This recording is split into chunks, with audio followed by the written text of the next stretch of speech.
ఇదే చంద్రబాబు నాయుడు గారు, ఇదే లోకేష్ అనే చంద్రబాబు నాయుడు గారి కొడుకు, ఇదే పవన్ కళ్యాణ్ అనే ఇంకొక వ్యక్తి, వీళ్ళంతా కూడా కూడబలుపుకొని మళ్ళీ అదే అబద్ధాలను నిజమనిపించే విధంగా చెప్పాలని చెప్పి గోబెల్స్ ప్రచారం చేయాలి అన్న దుర్బుద్ధితో, దురాలోచనతో వక్రీకరిస్తూ ఏకంగా ఫ్లెక్సీలు పెడతారు. నేను అడుగుతా ఉన్నా, తప్పుడు సమాచారాలతో, తప్పుడు విషయాలతో, కుల మతాలను రెచ్చగొట్టే విధంగా అబద్ధాలతో ఫ్లెక్సీలు పెట్టే అధికారం ప్రజాస్వామ్యంలో ఎవరికైనా ఉందా అని అడుగుతా ఉన్నా.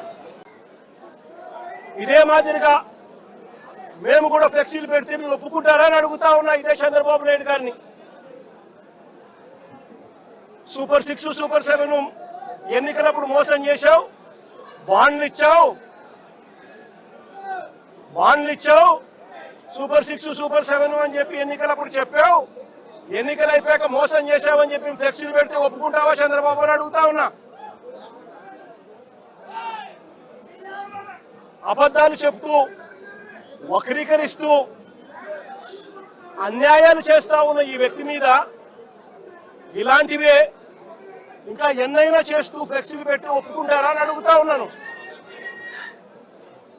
అబద్ధాలు చెబుతూ, మోసం చేస్తూ, వక్రీకరిస్తూ, దుర్బుద్ధితో ఫ్లెక్సీలు పెట్టి భావోద్వేగాలను రెచ్చగొట్టే కార్యక్రమం ఒకవైపున చేస్తూ, మరోవైపున చంద్రబాబు నాయుడు గారిని ఏకంగా సిబిఐ తన ఛార్జ్ షీట్ వేసిన నేపథ్యంలో ఎన్డీడీబీ, ఎన్డీఆర్ఐ రెండు కూడా ల్యాబ్ సర్టిఫికెట్లు, ఎటువంటి గొడ్డు మాంసము, ఎటువంటి కొవ్వు, ఎటువంటి జంతువుల కొవ్వు, ఎటువంటి మాంసము, ఎటువంటిది లేదు అని చెప్పి ఇచ్చిన సర్టిఫికెట్లు ఒకవైపున ఇస్తే,